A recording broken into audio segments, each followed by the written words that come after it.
House of মেকআপের face anything, এটা কয়েকদিন ধরে অ্যাপ্লাই করছিলাম, বেশ ভালো লাগলো, ভাবলাম যে একটা চটপট ভিডিও করে নিই। এটার ইনগ্রিডিয়েন্টস আমি দেখছি এটার মধ্যে লেখা আছে, এটার মধ্যে হাইলারেনিক অ্যাসিড আছে, নাইসেনামাইড আছে, SPF 25।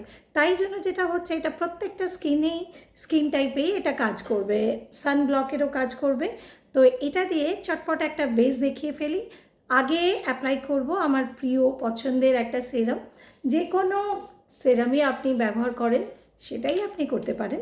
একটু কালার কারেকশন করে নেব, খুব বেশি ডিসকালারেশন নেই, কিন্তু তাও চোখের নিচে আমার একটু আছে। ব্লেন্ড করে নিচ্ছি। এবার অ্যাপ্লাই করছি face anything by house of makeup. আপনি যখনই অ্যাপ্লাই করবেন একটু শেক করে নিয়ে অ্যাপ্লাই করলে এটা ভালো করে অ্যাপ্লাই করা যায়। তাছাড়া ভীষণ ফ্লোয়ি একটা টেক্সচার আছে, ব্লেন্ড করতে কোনো অসুবিধা নেই। আমার কাছে ব্লেন্ডার আছে, আমি ব্লেন্ডার দিয়ে করছি, কিন্তু হাত দিয়েও আরামসে করা যায়। আমি অ্যাপ্লাই করছি M10 মিডিয়াম 10। করে নেবো একটু ব্রাউজার। আমার খুব ড্রাই স্কিন, তাই জন্য আমি খুব একটা কোনো কিছু পাউডার দিয়ে এটাকে আর সেট করব না। মনে রাখতে হবে যাদের অয়েলি স্কিন তাদের একটু পাউডার দিয়ে সেট করে নিলে ভালো রেজাল্ট পাওয়া যাবে।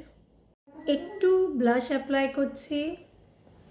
আমি জাস্ট একটা নর্মাল ড্রেস পরেছি, আমি জাস্ট বেরোনোর আগে একটুখানি, আর যেহেতু দুপুরবেলায় বেরোচ্ছি তো খুব সামান্য হাইলাইট করব, একদম সামান্য একটুখানি হাইলাইটারটা অ্যাপ্লাই করছি জাস্ট এই হাই পয়েন্টে। লিপ লাইনার এবার অ্যাপ্লাই করব একটু লিপ গ্লস।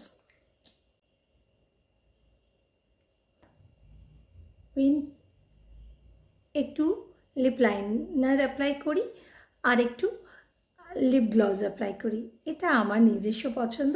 এই সামারে দুপুরে যদি আমি কোথাও বেরোই তাহলে আমার এটা খুব পছন্দ হয়। করে নেবো একটু ফিক্স, একটু কালার কারেকশন আর হাউস অফ মেকআপের ফেস এনিথিং এটা। তো এই হচ্ছে আমার রেজাল্ট। আপনাদের যদি ভালো লাগে ট্রাই করতে পারেন।